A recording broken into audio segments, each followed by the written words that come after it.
Hi, I'm Justin. I'm Joe. We're your service technicians at OASIS Hot Tub and Sauna.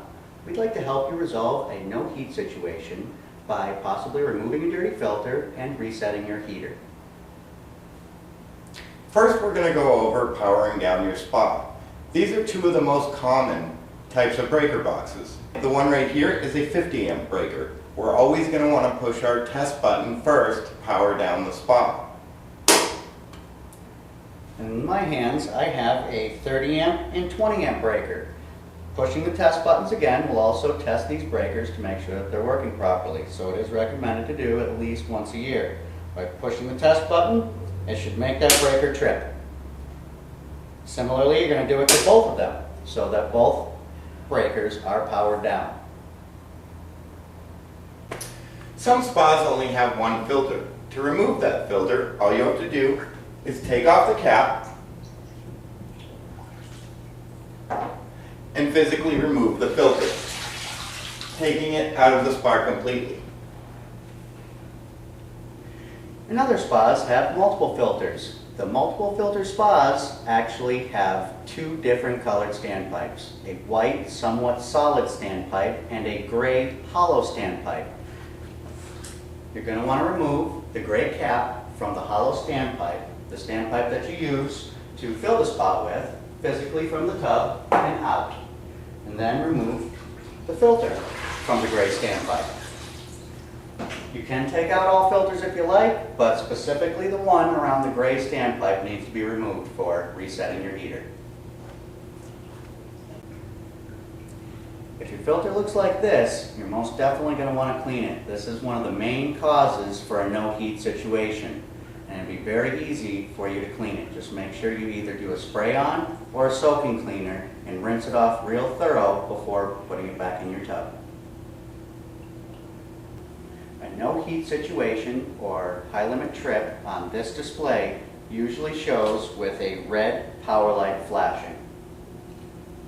On a newer spa, a no heat situation or high limit trip would show with a flashing blue icon. Some other spas may actually have 4 dashes as their no heat high limit trip. Now let's review the 3 no fault heaters. This heater only has a reset at the breaker panel. It does not have a physical reset button. These other 2 heaters are no fault heaters, and they do have physical reset buttons on the heater. This particular no fault heater actually has a sticker indicating where the reset button is. The reset button's actually on the side of the heater. You may actually have to remove a couple of screws to get to this actual button. And to reset the button, it is easy to use an actual door screw. Now don't forget to power down the tub first. Take your door screw, push on this membrane a couple times, and then power back up your tub. This no fault heater is the least common one of the heaters because it was typically used in older model spas. It does have a reset which is directly on top of this box. And all you have to do is take your door screw and insert it into the top membrane on the top of the box and push it 2 or 3 times. Power your spa back on using your breakers.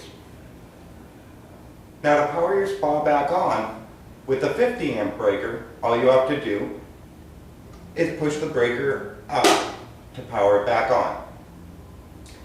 With the 2 breaker setup, the 20 and 30 amp breakers, you're going to want to figure out which breaker is your pump breaker and which breaker is your heater breaker. Your pump breaker, you're going to want to power up first, wait for your circulation pump to turn on or for those bubbles to appear in the bottom floor drain. Once you see good flow, turn the heater breaker on. That eliminates any other possible high limit trip situation. We hope these tips have been helpful for you, and don't forget, we're always here for you. At OASIS Hot Tub and Sauna, it's about the experience.